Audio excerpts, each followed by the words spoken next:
A few years ago, when I was diagnosed with Hashimoto's thyroiditis or hypothyroidism, I thought I was doing everything perfect. Turns out I wasn't.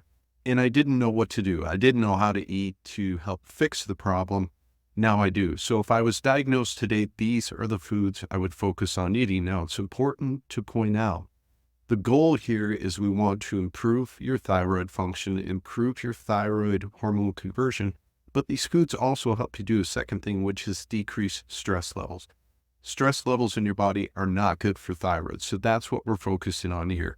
And it's important to also point out where you source your foods matters a lot. So always go for the highest quality you can get. Now let's hop into the first one, which would be easily digestible carbs.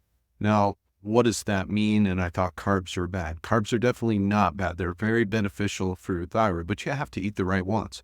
When I'm talking about easily digestible carbs, we're talking about things like ripe fruits. Well, some people struggle with bananas. They're trying to eat bananas, for example. Bananas, if they're not ripe enough or very full of starch, they can be hard for people to tolerate. So you can do something. If it's not ripe, you can cook down a banana in coconut oil. Talk about coconut oil in a second.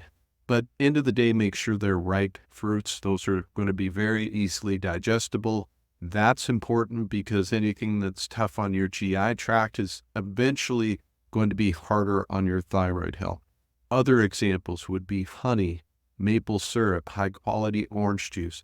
Anything that's easily digestible is going to be good for your thyroid. It also contains good sugars, vitamins, minerals, antioxidants. And again, your liver needs glucose to convert T4 to T3. So very important. The second food we'll talk about is other carb sources. Now, you don't have to stick with ripe fruits. Some people tolerate other carb sources just fine. And if you do, don't be afraid to consume those. For example, other what I would call fruit vegetables, things like pumpkin or squash. They contain fructose, glucose, vitamins, minerals. It's just going to be that your mileage is going to vary if you can tolerate them. If you don't worry about it. Stick with the easily digestible ones until you get to that point.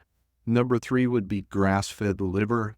People struggle with this. Liver is not something that tastes good off the bat. It is an acquired taste. I always encourage people to get it from the source, meaning eat actual liver. The desiccated thyroid products, I haven't been that impressed with.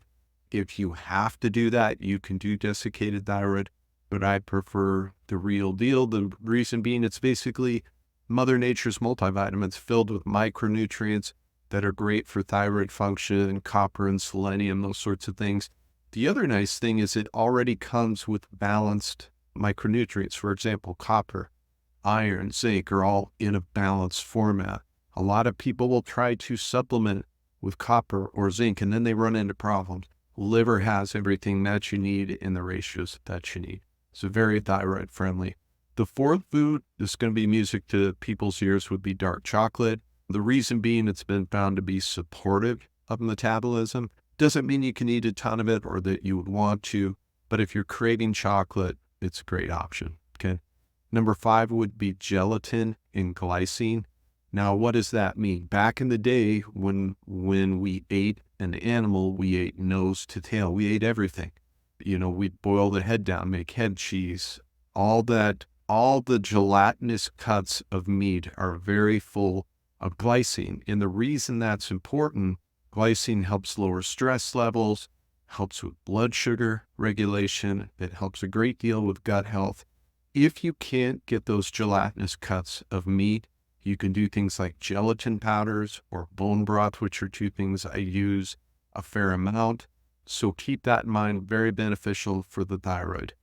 Number 6, and this is going to be controversial, I think salt gets a bad rap for our overall health.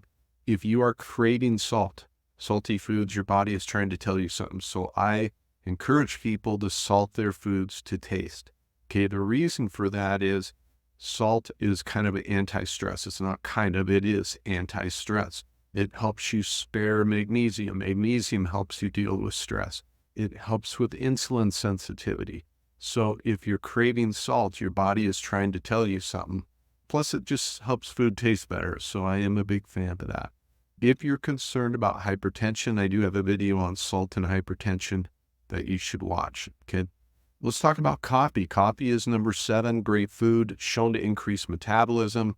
Also contains a good amount of micronutrients. One of those is thiamine or vitamin B1, very important for carbohydrate metabolism. I feel most people are better off consuming it with high quality dairy and some simple sugars like honey or maple syrup. It can offset some of those jittery feelings that some people get, but coffee is very, very pro-metabolic food, okay? Next one is dairy. I want to stress what I said earlier. Dairy is very much dependent on where you're sourcing it, but I also find that people that struggle with dairy are the ones that generally have some gut issues going on. If we can get the gut issues squared away, dairy is generally something we can reintroduce. But again, quality is paramount here, extremely important, but it's almost a perfect food. It has a good balance of protein, fat, carbs, and it's something that for most people is very thyroid friendly when you add it back in. Another almost perfect food would be eggs. Again, this is very dependent on where you're getting them. If you're getting kind of mass-produced eggs, you're almost better off not eating them. They're going to be from chickens that are fed, PUFA heavy diets, polyunsaturated fatty acid heavy diets. Those are things we want to avoid if we want to support the thyroid. But high quality eggs are going to contain retinol, which is our natural vitamin A, choline, proteins, B vitamins, and saturated fats. So great food. Number 10, I mentioned earlier, is coconut oil. It's great for gut health. It's great for metabolism. Okay. One of the ways I like to eat it is I will just chew on a carrot and take a little bit of coconut oil at the same time. That insoluble fiber is going to help keep the gut clean as well as boosting metabolism via the coconut oil. It's a great fat source, okay? I just talked about carrots. Number 11 is insoluble fiber. We want to keep the gut clean as much as possible. It is important that you're having regular bowel movements, 1 to 3 a day. When those people are constipated, that's a big sign. Having a low functioning thyroid, that's tied to gut health. We want to help our gut health and soluble fiber. We'll do that. So carrots, mushrooms, bamboo shoots, those are all 3 great examples. Eat the carrots raw, bamboo shoots, mushrooms, cook those down. But gut health, very important for thyroid function, okay? Number 12 would be shellfish. My 2 favorites personally are going to be just shrimp. Oysters are great. Oysters are another great example, but you can also do things, mussels, clams, scallops, lobster, crab, those sorts of things. And finally, fats. Try to get any fats that you have. Stay away from seed oils, stay away from canola oil, cottonseed oil, all that stuff.